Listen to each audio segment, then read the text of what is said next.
हरे कृष्णा। विष्णु भगवान की जय हो।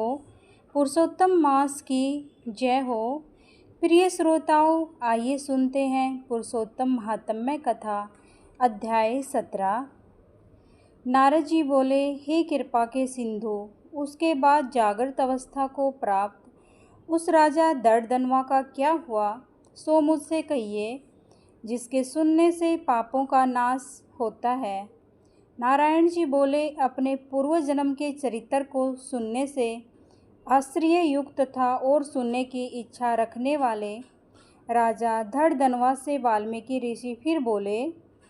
वाल्मीकि मुनि बोले, इस तरह स्त्री के मुख से शीतल वाणी को सुनकर सुदेव शर्मा धैर्य धारण कर हरि भगवान में चित्त को लगाता हुआ दीर्घ श्वास लेकर दिन मुख सुदेव शर्मा जो होने वाला है वह होगा, यह मन में निश्चय कर पुष्प समीदा आदि के लिए वन को गया। इस प्रकार करते उस सुदेव शर्मा का कितना ही समय बीत गया।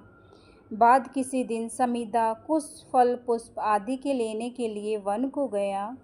वहां जाकर सुदेव शर्मा मन से हरि भगवान के चरण कमलों का ध्यान करने लगा।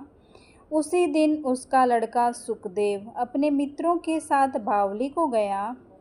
बावली में प्रवेश कर समय वैश्यक मित्रों के साथ जल यंत्रों से जल फेंकता हुआ वो बार बार हंसता हुआ खेलने लगा।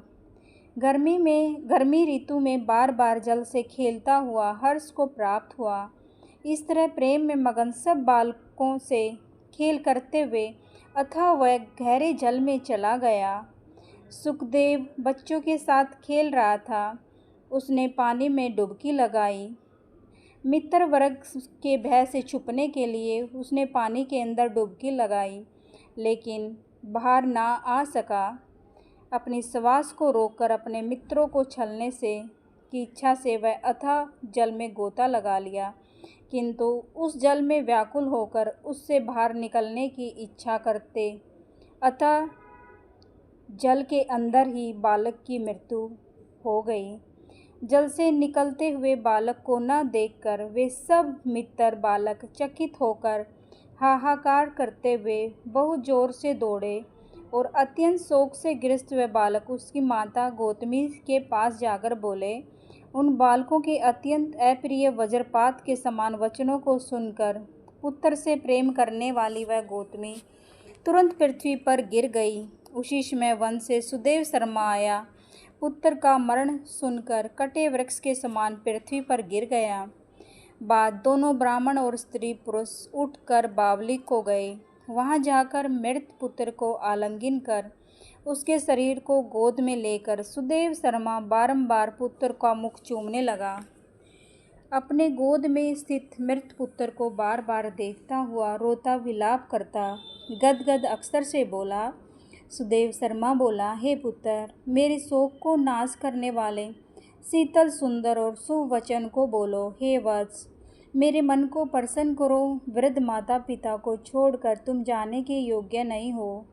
हे वत्स, विद्या अध्ययन के लिए तुम्हारे श्रेष्ठ मित्र तुम्हें बुला रहे हैं और बड़े हर्ष से बढ़ाने के लिए उपाध्याय तुमको बुला रहे हैं। हे पुत्र, शीघ्र उठो, इस समय क्यों सो रहे हो?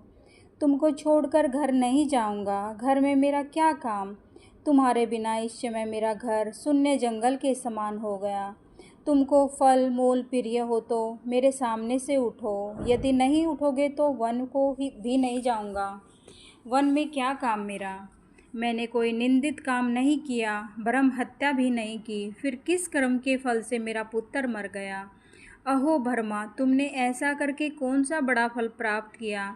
हे निर्दय वर्द दिन, मेरे नेत्र को लेकर निर्धन का धन और दोनों स्त्री पुरुषों का सहारा इस पुत्र को हरण करते तुमको लज्जा नहीं आई? क्यों नहीं होती? सर्वत्र तुम दयालु हो, परंतु मेरे विषय में निर्दय हो गए। सो क्यों? अहो आश्चर्य, मेरे भाग्य से ये उल्टा कैसे हुआ?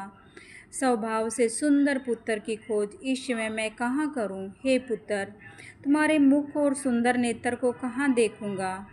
मेघ जल को बरसाता हुआ असुर धारा बहती हुई पृथ्वी धान्य को पैदा करती है। पर्वत रत्नों को और समुंदर मुक्ता सागर मणि को, परंतु उस देश को नहीं देखता हूँ जहाँ मरा हुआ पुत्र मिलता हो, जिसके शरीर का आलिंगन कर हृदय के ताप को छोड़ता है। हे वत्स, तुम एक बार शीघ्र वचन सुनाओ और दया करो। तुम्हारी माता लज्जा छोड़कर चिल के समान अत्यंत विलाप करती है। हे पुत्र, उसको देखकर तुमको दया क्यों नहीं पैदा होती? हे माता पिता की आज्ञा बिना तुम कभी नहीं गए। हे पुत्र, हम दोनों से बिना पूछे ही दूर के मार्ग पर क्यों गए? इस समय किसके विद्याध्ययन की उत्तम वाणी को सुनूंगा? हे वत्स, आज तुम्हारे और तुम्हारे मनोहर मधुर वचन के स्मरण से मेरा हृदय 100 टुकड़े नहीं हो रहा, क्योंकि मेरा हृदय लोहे के समान है। कौशलेंद्र राजा दशरथ तुमको हम धन्य मानते हैं, क्योंकि रामचंद्र के वन जाने पर पुत्र के ताप से दग्ध वे प्राणों को नहीं रख सके, परंतु पुत्र के मर जाने पर जीवित रहने वाले मुझको धिक्कार है। हे गोविंद, हे विष्णु, हे युद्धनाथ, हे नाथ, हे श्री रुक्मिणी के प्राणपति, हे मुरारी, हे दीन पर दया करने वाले, हे दयालो, पुत्र रूप अग्नि के ताप से संतवत मेरी रक्षा करो। हे देवादिदेव, हे समस्त लोक के नाथ, हे गोपाल, हे गोपीश, हे चक्कर को हाथ में धारण करने वाले, हे यमुना के विष दोष को हरने वाले, पुत्र रूप अग्नि के ताप से संतप्त मेरी रक्षा करो। हे बैंकुट के वासी विष्णु, हे नरकासुर के नाशक, हे चराचर के आधार, हे संसार रूप समुद्र से पार करने के लिए जहाज रूप अर्थात संसार समुद्र से पार उतारने वाले, हे ब्रह्मादि देवताओं से नमस्कृत चरण पीठ वाले, पुत्र रूप अग्नि के ताप से संतप्त मेरी रक्षा करो। हमारे समान सठ दूसरा कोई नहीं है, जो मेरे देवकी पुत्र श्री कृष्णचंद्र के वचनों का उल्लंघन कर पुत्र में दुराशा की है। कौन अभागा पुरुष भाग्य में न रहने वाली वस्तु को प्राप्त कर सकता है? हरे कृष्णा हरे कृष्णा।